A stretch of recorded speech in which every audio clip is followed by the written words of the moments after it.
اللہ تعالیٰ کا علم ہے۔ اچھا، سوال یہ ہے کہ تقدیر پر ایمان لانا ضروری ہے، اور اس کا مطلب یہ ہوا کہ تقدیر کی تفہیم بھی ضروری ہے، تو پھر تقدیر کیا ہے؟ دیکھیں، بات یہ ہے کہ سوال میں کے جو دو حصے ہیں اس کے ایک حصے سے اتفاق ہے اور ایک حصے سے اتفاق نہیں ہے۔ تقدیر پر ایمان لانا ضروری ہے، تقدیر کی تفہیم ضروری نہیں ہے۔ تقدیر کا مسئلہ الجھا ہوا مسئلہ ہے، اس کی سمجھ آئے تو بھی ایمان لانا ہے، اس کی نہ سمجھ آئے تو بھی ایمان لانا ہے۔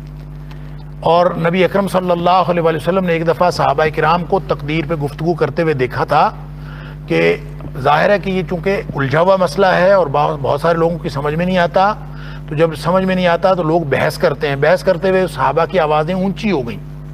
نبی کریم صلی اللہ علیہ وسلم نے سنا، آپ باہر تشریف لائے، آپ نے منع کیا، آپ نے فرمایا کہ اس پر ایمان لاؤ، اس پر گفتگو نہ کیا کرو۔ لہذا توحید کے بارے میں، یہ تقدیر کے بارے میں اس طرح گفتگو کرنا کہ لوگ مزید الجھاؤ کا شکار ہو جائیں اور آپس میں جھگڑے کسی نوبت آ جائے، تو اس طرح گفتگو نہیں کرنی چاہیے۔ البتہ اس کی تفہیم حاصل کرنے کی کوشش ضرور کر لینی چاہیے، سمجھ میں آ جائے تو بھی ایمان رکھنا ہے اور سمجھ میں نہ آئے تو بھی ایمان رکھنا ہے۔ اب آ جائیں کہ یہ کیا چیز ہے۔ تقدیر، لفظ تقدیر ہے اندازہ۔ انسانوں کا اندازہ غلط ہو سکتا ہے، اللہ کا اندازہ غلط نہیں ہو سکتا۔ اللہ کا اندازہ اللہ کا علم ہے، تقدیر دراصل اللہ کا علم ہے۔ اللہ کا علم ایکوریٹ ہے، اس کے اندر قطعاً کوئی دوسری بات نہیں ہو سکتی۔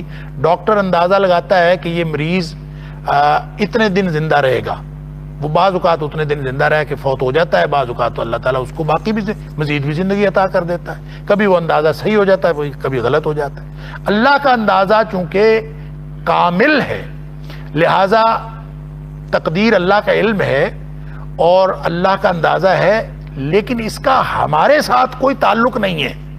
یہ سمجھنا کہ ہمارے عمل کے اندر تقدیر رکاوٹ بنتی ہے، یہ سب سے بڑی غلط فہمی ہے۔ تقدیر رکاوٹ نہیں بنتی، تقدیر اللہ کے پاس ہے، تقدیر کا علم بھی اللہ کے پاس ہے، لکھی بھی اس نے ہے بھی اس کے پاس۔ ہمارے ذمے شریعت ہے، ہمارے ذمے شریعت کے مطابق عمل کرنا ہے اور شریعت کے مطابق کوشش کرنا ہے۔ وَلَيْسَ لِلْإِنسَانِ إِلَّا مَا سَعَىٰ، ہمارے ذمہ کوشش کرنا رکھا ہے۔ وَأَنَّ سَعْيَهُ سَوْفَ يُرَىٰ، اس کی کوشش کا یہ بدلہ دیکھے گا۔ تقدیر کیا ہے اور کیا نہیں ہے، انسان کو تقدیر کا بہانہ بنا کر اپنے عمل کے اندر امینڈمنٹ نہیں کرنی چاہیے۔ تقدیر میں ایسا ہوا تھا، تقدیر میں ایسا، ہاں جو ایک دفعہ کام ہو جاتا ہے، مستقبل کے بارے میں آپ کے پاس اوپن پاسبلٹیز موجود ہیں۔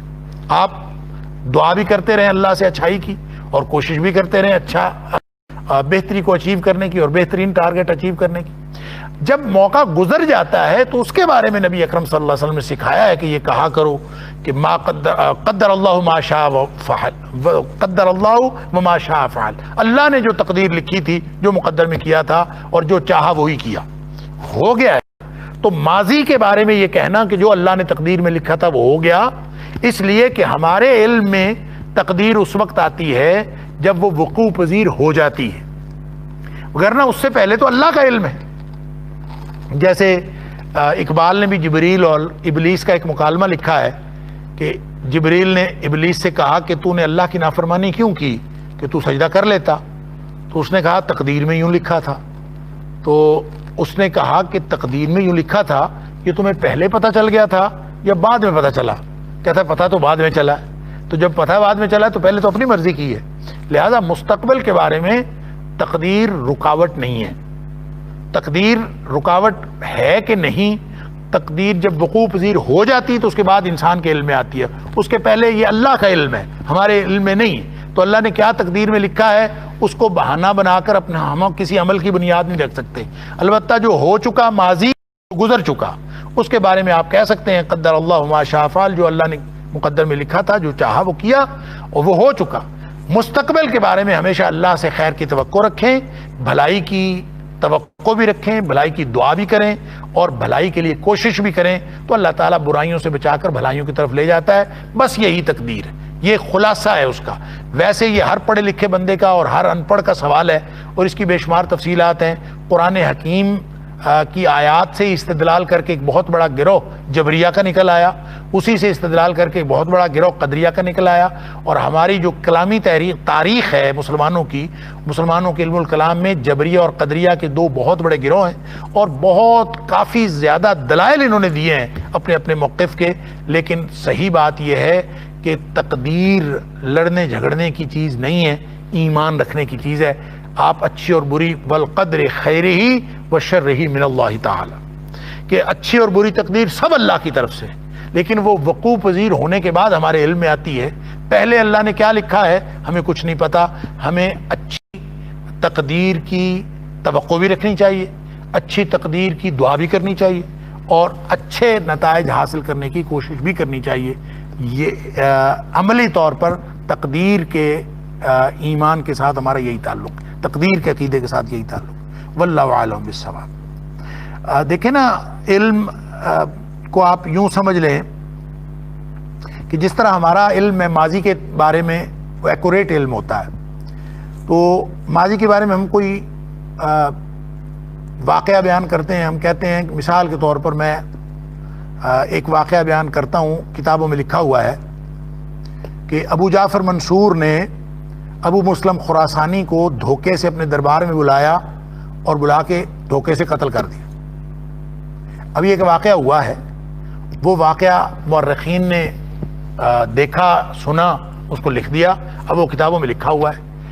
اب کوئی کسی مورخ کو یہ نہیں کہتا کہ یہ تو نے کیوں لکھا ہے، تیری وجہ سے وہ کام ہو گیا ہے، کیونکہ وہ واقعہ ہوا ہے، اور وہ واقعہ انسانوں کا علم چونکہ صرف ماضی پر مشتمل ہے، اللہ کا علم مستقبل پر بھی محیط ہے.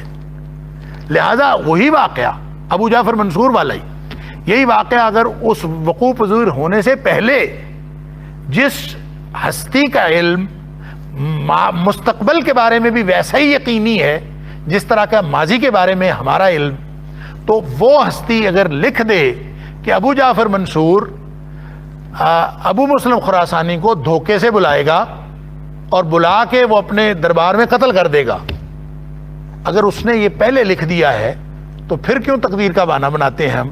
جب کسی نے بعد میں لکھا ہے تو کوئی کسی کو ریت کلی ہونے کا ایک اظہار ہے جس کو ہم تقدیر کہتے ہیں، وگرنہ تقدیر ہمارے عمل میں رکاوٹ نہیں بنتی. اور جہاں تقدیر رکاوٹ بنتی ہے وہاں گویا ہماری استطاعت نہیں ہے، جہاں ہماری استطاعت نہیں ہے اس کے ہم مکلف نہیں ہیں. قرآن نے صاف کہا ہے کہ لا یکلف اللہ نفسا الا وسعها، اللہ تعالیٰ کسی کو تکلیف نہیں دیتا اس کی استطاعت سے زیادہ. لہذا یقین رکھیں اور بے فکر رہیں، اللہ نے ہمیں امتحان کے لیے پیدا کیا ہے، تقدیر کی بحثیں کرنے کے لیے پیدا نہیں کیا. ہم اس امتحان کے لیے، اس امتحان میں پاس ہونے کے لیے لیبلوکم ایکم احسن عملا، اس کے لیے کوشش کرتے رہیں. اسی کوشش کا انشاءاللہ اللہ تعالیٰ ہمیں بدلہ دے دے گا. جو چیز ہمارے بس میں ہے اس کا ہمیں بدلہ ملے گا، جو چیز ہمارے بس میں نہیں ہے اس کا ہمیں بدلہ نہیں ملے گا. اس کے بارے میں ہم بے بس ہیں، تو اللہ تعالیٰ بے بس کو خام خواہ سزا نہیں دیتا، اس کو سزا دیتا ہے جس نے اپنی مرضی سے کیا ہو. ان ساری باتوں پر یقین رکھنا چاہیے، نظام امتحان پر بھی، اللہ کی تقدیر پر بھی، اچھی بری تقدیر پر بھی، اور عمل کرتے رہنا چاہیے.